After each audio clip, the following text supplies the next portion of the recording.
Mira, teacher, en esta semana la conferencia del Episcopado, sí. presentó una carta, su carta pastoral que hace cada año, y en ella pide la urgente aprobación de la ley de partidos. Claro.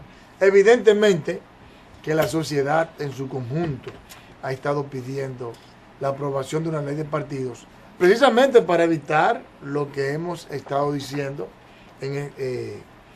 acabamos de decir, Claro. en el sentido de que se ve un deterioro progresivo de los partidos políticos, que el PRD es un caos, el Partido Reformista hace caricatura tiempo, de partido. exactamente, y que el PLD ya hay indicios de que está empezándose a deteriorar su estructura. Así es. Y en el entendido de que la ley de partidos podría ayudar a que la Junta Central Electoral y otros organismos superiores de alguna manera obliguen a organizar a los partidos, limiten esas acciones irreflexivas de actos de, digamos, de fraudes, de manejo de exceso de dinero en los procesos electorales y una serie de irregularidades que se han venido manifestando en los últimos años o desde siempre, y en el sentido y en el deseo de que el sistema de partidos se fortalezca y esté acorde a las necesidades que está exigiendo la sociedad dominicana y el nivel de modernidad y el nivel de competencia, especialmente económico, que hay a nivel mundial, y es necesario que haya un sistema de partidos políticos que ayude a que la economía actúe bien y se haga competitiva y se haga productiva, para que no colapsemos ante la competencia internacional.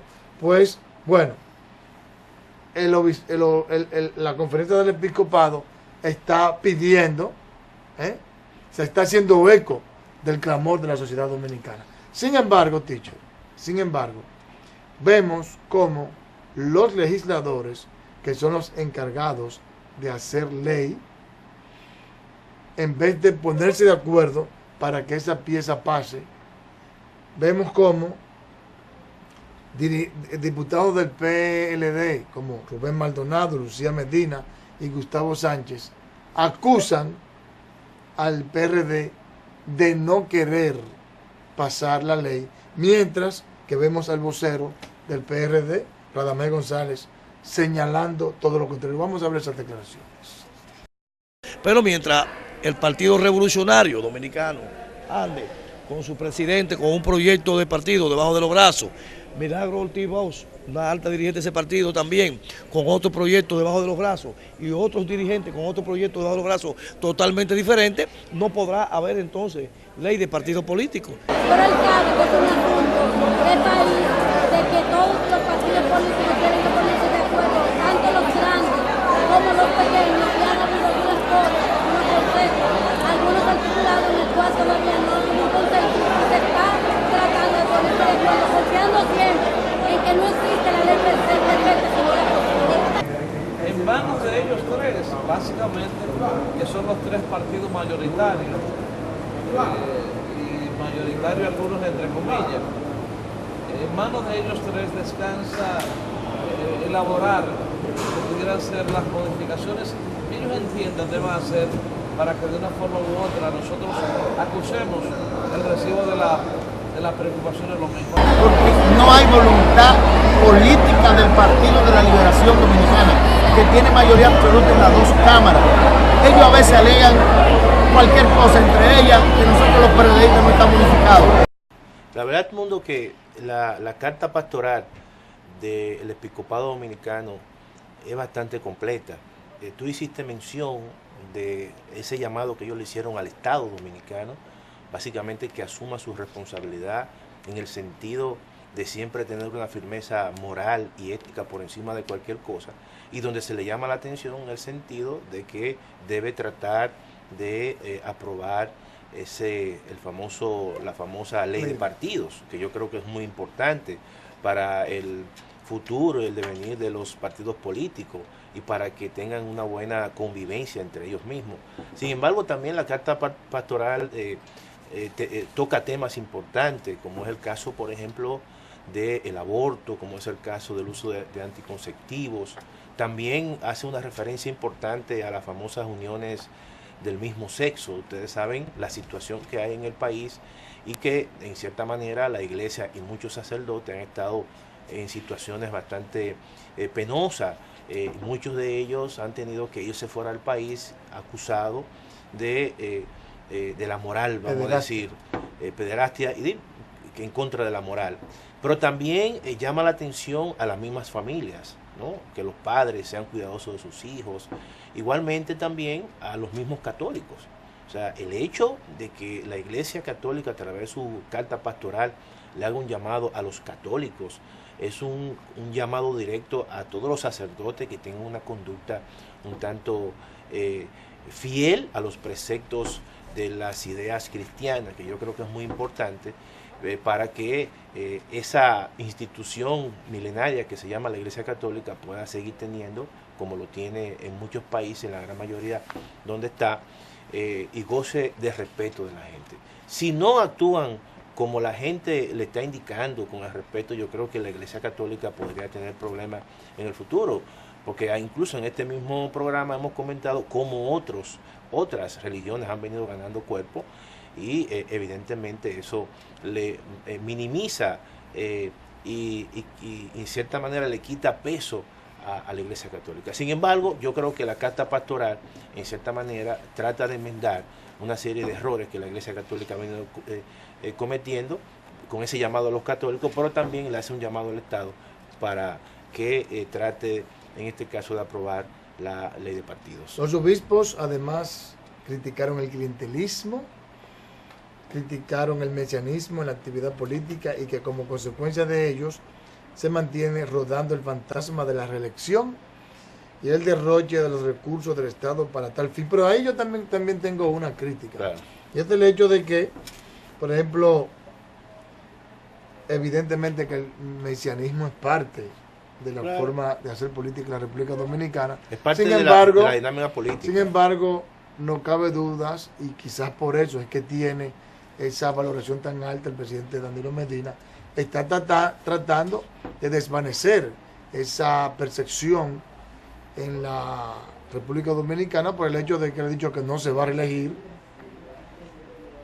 y además de que está tratando con frugalidad los recursos del Estado. O sea, ni se nota un exceso del gasto público y también el presidente sigue firme en su promesa de que son 4 años y nada más. Eso es muy importante, Edmundo, esa parte, porque como tú has dicho, rompe mucho con la cultura política y tradicional en la República Dominicana, donde los presidentes siempre, cuando llegan al poder, hay una tentación muy grande de reelección. En este caso, el presidente de la República ha sido de forma reiterada y ha dicho de forma reiterada de que él no se va a reelegir. Yo creo que eso es lo que en cierta manera también ha desatado esa lucha a destiempo muy fuerte que hay en el Partido de la Liberación Dominicana. Esa situación que nosotros hemos comentado hoy en día aquí, y esos dimes y diretes, y esa denuncia de Francisco Javier, es producto de que el presidente de la República, con ese nivel tan alto de popularidad, ha dicho en reiteradas ocasiones que no va.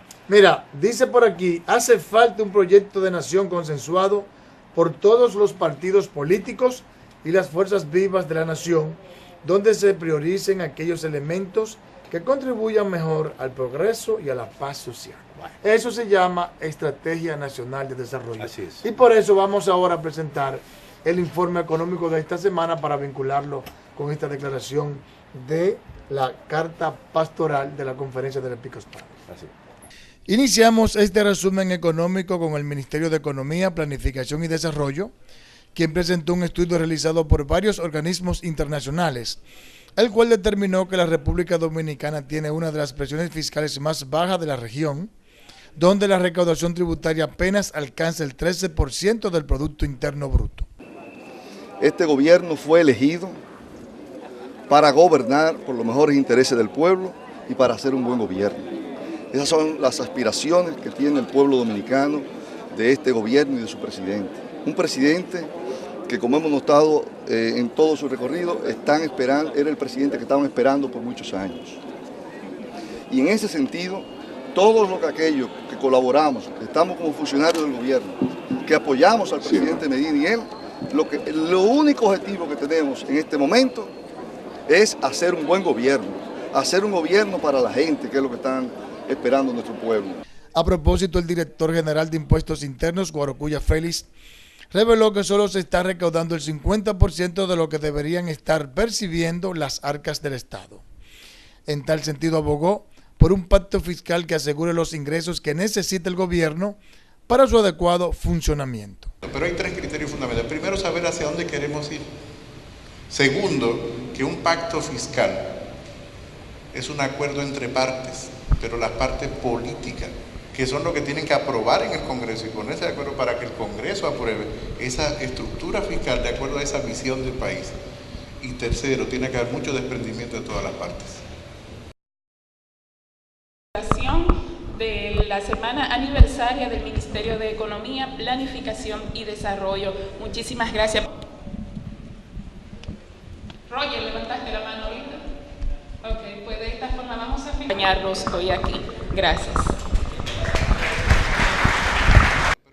Cambiamos de tema y seguimos con el presidente del Instituto Dominicano de las Telecomunicaciones, Gedeón Santos, que reveló que solo el 26% de la población dominicana tiene acceso a una computadora. En el país también, el Estado Dominicano en los próximos meses estará proyectando el inicio, junto con un financiamiento del Banco Mundial, de una red nacional también de fibra óptica. Es decir, son tres partes: atención a los usuarios, conectividad e inclusión digital.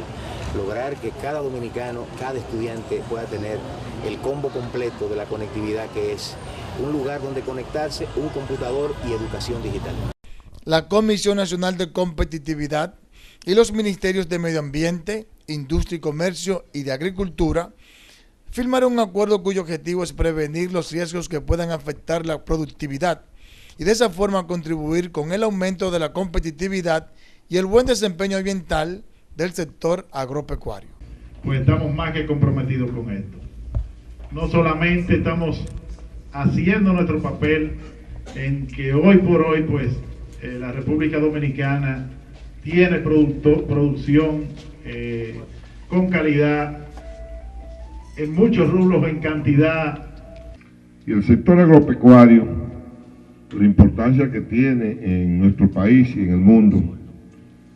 En nuestro país, en materia de la producción de los alimentos que consume el pueblo dominicano, en su mayoría, por la condición del sector más importante de la generación de empleo en nuestro país, requiere de una decisión definitiva en lo que tiene que ver con una producción sostenible, una producción limpia. Tomar medidas de manera voluntaria a favor de la producción limpia y de la sostenibilidad de los procesos productivos en el sector agropecuario. El ministro de Agricultura, Luis Ramón Rodríguez, llamó al sector privado a agilizar los ajustes que permitan certificar las granjas para que puedan exportar pollos y huevos hacia Haití. Lo que estamos haciendo es seguir trabajando en la certificación de granja. Lo primero que va a exportar la República Dominicana es huevos, porque las plantas, los planteles de producción de huevos son los primeros que van a ser certificados, en vista de que son los que están mucho más cerca de las normas internacionales que requiere la OIE.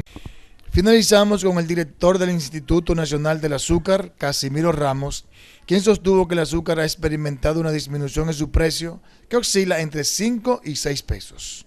En realidad estamos en plena zafra, en plena producción azucarera en la República Dominicana. Los ingenios, tanto Central Romana como el ingenio Cristóbal Colón, el Central Barahona, el ingenio Porvenir, todos están en plena producción.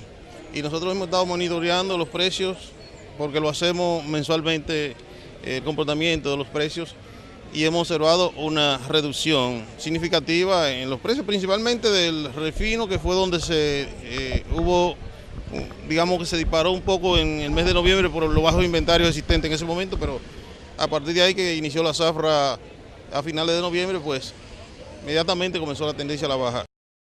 Sostuvo que se ha incrementado la exportación tanto del azúcar como de sus derivados. Edmundo Ledesma, Noticias 16. Tú mencionaste un informe muy importante que se presentó esta semana del Banco Mundial, cuyo título es Cuando la prosperidad no es compartida. Y yo tuve la oportunidad de asistir a una reunión muy reducida en la oficina del Banco Mundial, donde ellos le presentaron eso a varios economistas que estuvimos ahí y algunos politólogos y de la sociedad civil. Y la verdad es que la situación de la República Dominicana, y eso articulándolo con lo que dice la carta pastoral y las declaraciones del licenciado Guarocuya Félix, en el caso de la estructura económica dominicana y del crecimiento económico dominicano durante los últimos 12 años, es que no ha creado clase media, en cierta manera. Eso es un elemento importante, porque la movilidad social, cuando hay crecimiento económico, te permite a ti incluso cambiar tu estructura tributaria. Es decir, tú tienes más facilidades cuando tú tienes clase media de tú fijar impuestos que sean mucho más directos, porque tú tienes una especie de una mayor cantidad de personas que pueden con mayores niveles de ingresos. En el caso dominicano, en los últimos 12 años, y según ese estudio del Banco Mundial, es obvio que no hubo esa gran movilidad. El crecimiento económico no creó muchas clases medias. Todo lo contrario, lo que hubo fue un proceso de inamovilidad de una cantidad muy grande de personas que no pasaron a la clase media. Y el Banco Central te habla de un 78% de grupos sociales que no pudieron pasar a la clase media. Y solo lo hizo en ese periodo, el 1.5, mientras en América Latina, en ese mismo periodo, alrededor de un 41% de las personas y los hogares pasaron a ser clase media. Yo creo que eso es un elemento que tiene que ser estudiado, porque ya eso no se le puede achacar al proceso de la crisis del 2003. Si bien es cierto que la crisis del 2003 generó pobres, 1.5 millones, sin embargo, cuando tú analizas todo el crecimiento económico post antes y post, vamos a decir, de la crisis económica, es evidente que la estructura del crecimiento económico no impactó tanto en los niveles de pobreza y en los niveles de desigualdad. Y por eso es que la República Dominicana aparece todavía con altos niveles de pobreza y también con altos niveles de desigualdad. Yo creo que es un elemento que tiene mucho que ver con todo el modelo económico y con toda la estructura sectorial en la República Dominicana, de sectores de bajo nivel de productividad, de sectores que lo que genera más empleo son aquellos que tienen la productividad más baja, y aquellos sectores como telecomunicaciones, que son los que más han crecido, pero que entonces demandan un empleo de calidad y no generan tantos empleos. Yo creo que eso tiene que llamar el mundo a la reflexión, y el Estado dominicano, todos aquellos que formulan políticas públicas tienen que observar bien ese documento.